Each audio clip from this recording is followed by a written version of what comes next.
Masina and Anita Powell file from Johannesburg. Vincent Piri is among tens of thousands of immigrants who fled South Africa amid a wave of xenophobic attacks earlier this year. He watched TV reports in Malawi that 7 of his countrymen were killed in the violence. But in April, during the height of troubles, Pili decided to return to Johannesburg. Poverty at home in Malawi drove him back into this notoriously dangerous city.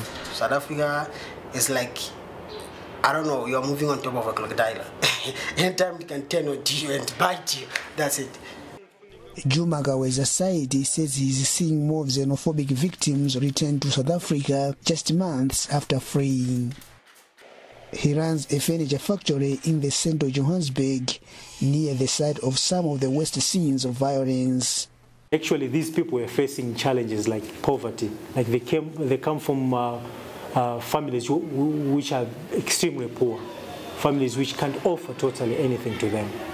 So it's a matter of a choice to them. It's either to stay behind and live in those type of conditions, or go back to the place where they are facing violence.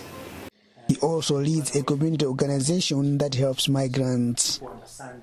Malawi repatriated some 3,200 of its citizens after the violence at a cost of about $450,000 United States dollars.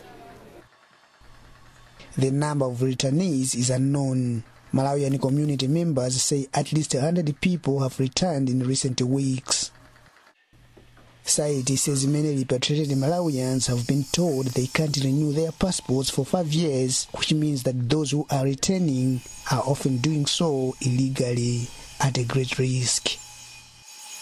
They pay huge sums of money to get here. And when they get to the border post itself, they can't pass there because they don't have passports. So they have to divert, like going to the bushes and all that, the borders. Actually, they meet a lot of challenges there. They get raped, they get mugged, their belongings are taken away. Factory worker Sinoya Mewad says his uncle is among them.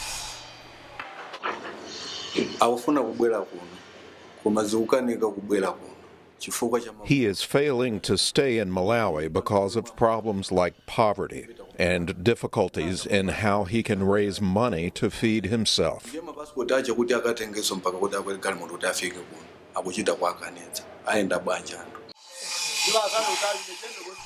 Many of these men say a life of danger in South Africa is better than life of hunger at home.